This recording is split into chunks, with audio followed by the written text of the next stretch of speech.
Hi guys, today I will show you how to play a 3 vs 4 vs 5 polyrhythm. It means that I will have to take a defined space, and in that space I will have to play 3 evenly spaced notes on a hand, 4 evenly spaced notes on another hand, and 5 evenly spaced notes on a third hand. All these different metal layers have to be played in the same time and in the same space. It's like that space was divided in 3, but also in 4 and in 5. Let's do it.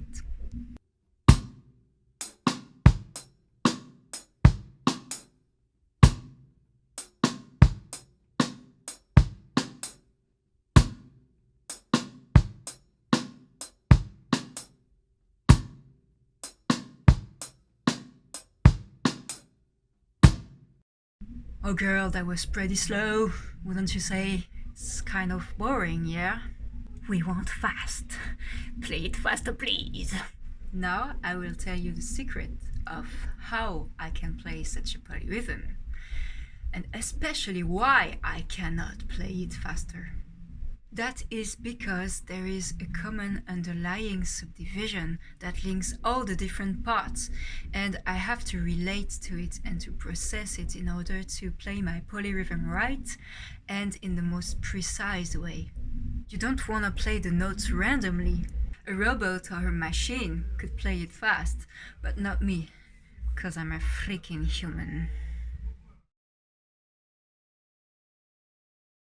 So here we have our delimited space with 5 evenly spaced strokes here, 4 evenly spaced strokes here, and 3 evenly spaced strokes here. If I zoom closer, we can see the subdivision. 1, 2, 3, 4, 1, 2, 3, 4, 1, 2, 3, 4, etc. For a total of 60 subdivisions. Here we have a click that is playing our common subdivision, but it also emphasizes groups of 4 notes. Let's hear it.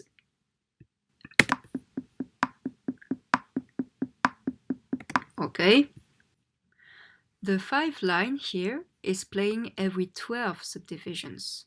The 4 line is playing every 15 subdivisions. And the 3 line is playing every 20 subdivisions. Now let's hear our polyrhythm. It's played at a very slow tempo, as you can see, so you can be introduced to the underlying subdivision we are dealing with.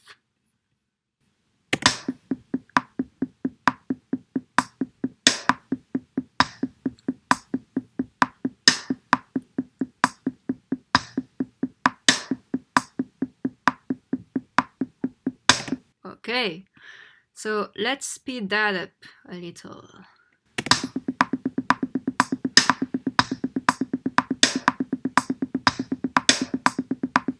Cool, that is getting groovy. Let's speed up again.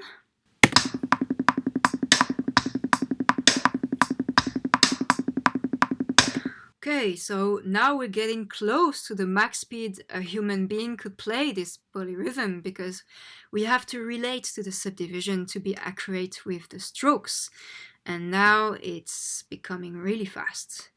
At the beginning of the video, I played it at around 190, so let's hear it.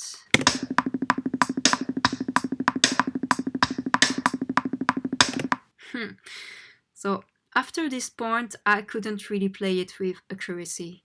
If I remove the click, the result of my whole polyrhythm can seem low, though.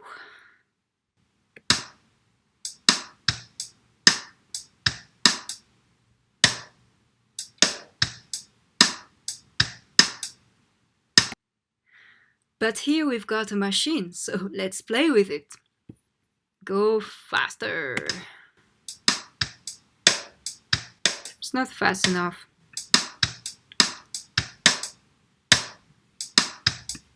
Okay. space.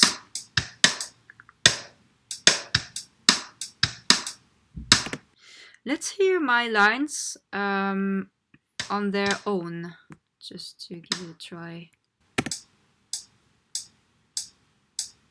Okay, so that's really 5 equally spaced notes. Now,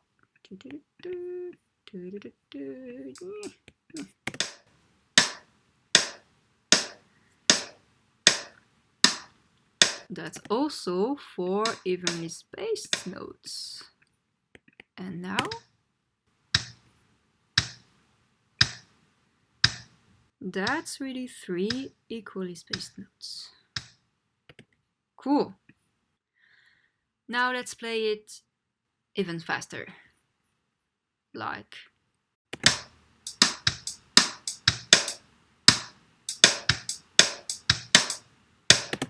If we consider that space as a bar, for example, the tempo is felt like relatively medium, but if I put the click again, you will realize that your subdivision is totally unmanageable.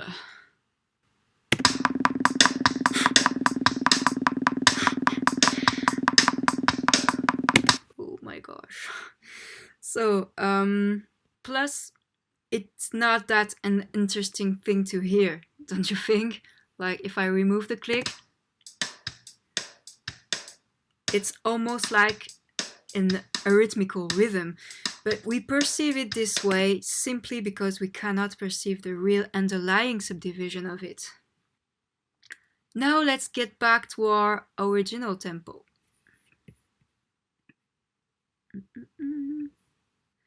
I put some sounds playing groups of 4 and groups of 3, just to try to make you understand how I learned this polyrhythm. So it's here. This sound is playing groups of 4, and this sound is playing groups of 3. I'm showing you that because the way I learned it is because in the space between each stroke of my 5 line, I can fit a 4 vs 3 polyrhythm.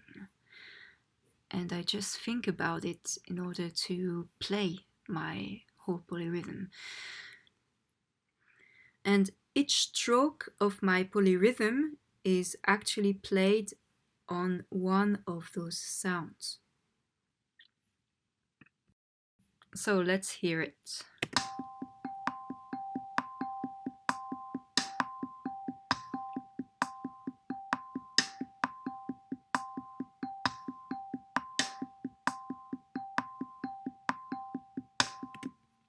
So just as you heard it, I sing a 4 vs 3 polyrhythm in my head and learn by heart when I have to play each element, snare, kick, or hi-hat.